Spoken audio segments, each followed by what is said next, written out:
Hey everyone, and welcome to my channel. If you're new, please hit the little icon in the bottom right hand corner and hit that subscribe if you think you're going to like what's on this channel. And if you do enjoy the video at the end, please hit a thumbs up. I'd really appreciate it. As always, if you have any comments or any input, I'd love to hear your feedback, whether it be on how I should approach the videoing or if it's about the hand tools themselves. It's a really big day for me as far as doing videos are concerned, because this is my first official tool review and first technically I guess official video. The first one was kind of an introductory one and to get me kind of in the zone of how I need to do these videos, and I've still got a lot to learn on YouTube, but I'm gonna stick with it and keep on figuring out what to do.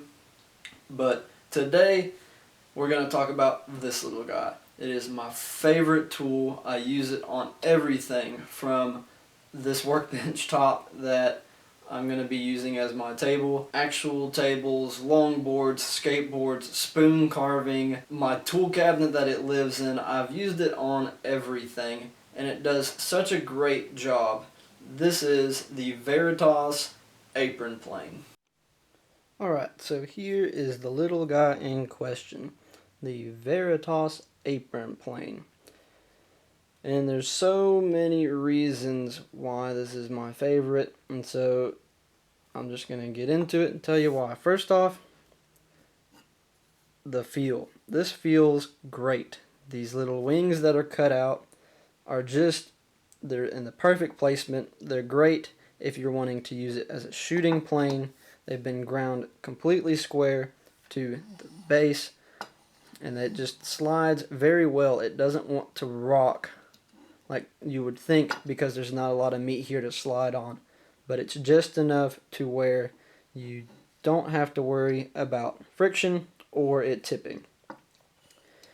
Another thing I like is this texture. Let's see if you can see it. It is really nice for if you're working in a shop that does not have AC and you're sweating. It really just adds a nice little extra texture to really grip that in the palm of your hand. This little dimple right here is real nice for finger placement, as just to get a little bit more downward pressure. The weight of the plane is another reason why I like this, because it's light.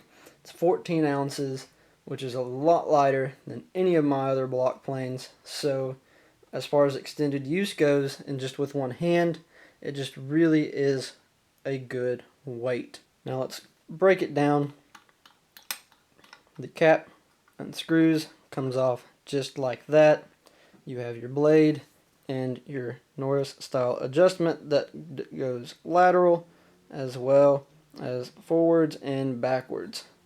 This is a huge deal for me. I know it's not a big deal for some people, but for me, I really like that extra just adjustment that the Norris style adjuster brings. I have not had any problems with backlash, which is what the Norris style adjusters tend to potentially have, as long as you just make sure the last step you do to set your blade is to push it forward, not backwards. So that minimal slop that you have before the blade is engaged, when it's pushed, the blade could actually slide backwards, which would prevent it from cutting, or you lose your depth of cut. So as long as you just move the blade forwards into the position that you want, not backwards, and then lock it down, you're not going to have any issue. Its main competitor, the Lie-Nielsen 102 block plane, is basically the same thing with a few exceptions. One, the most noticeable difference is the body. The body of the Lie-Nielsen plane is completely cast bronze. So you have this color all the way around, and it's truly just beautiful. And as far as looks go, I think it's going to have to win. But where the Veritas comes in over the Lie-Nielsen is these sides. The Lie-Nielsen actually has a slight curvature So when you hold the plane, as you can see, there's a slight gap between the plane and my thumb right here. The Lie-Nielsen actually follows this curve, which as far as grip is brilliant. It feels fantastic, and I mean, just good job on your part, Lie-Nielsen. But because of that, if you're using it in the shooting position, it turns it into a rocking chair.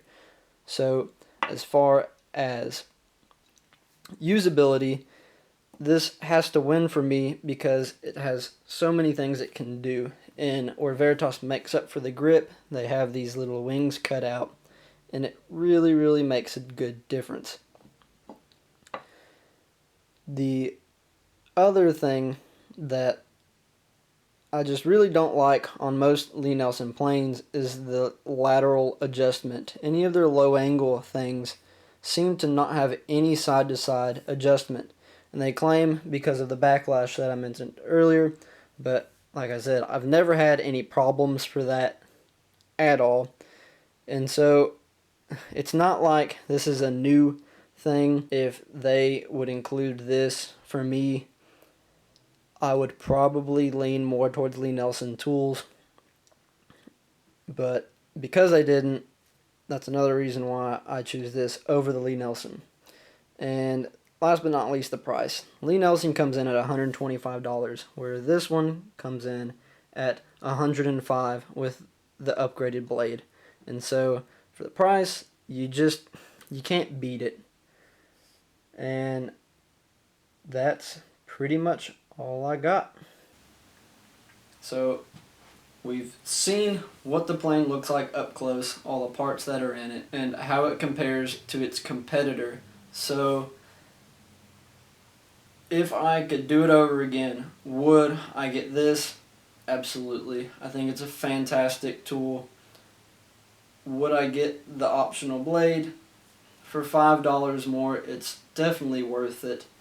Now, if you have the Lie-Nielsen version, don't hate me.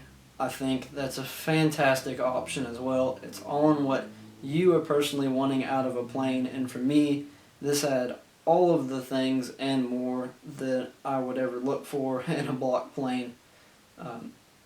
If you think there's another option out there that compares to this, please let me know in the comments. I'd love to find another thing that's similar to this. Block planes are my favorite tools out there. I don't think I can have enough of them. That's it for this video. Please like and subscribe below, and I look forward to reading your comments. Until next time, thanks.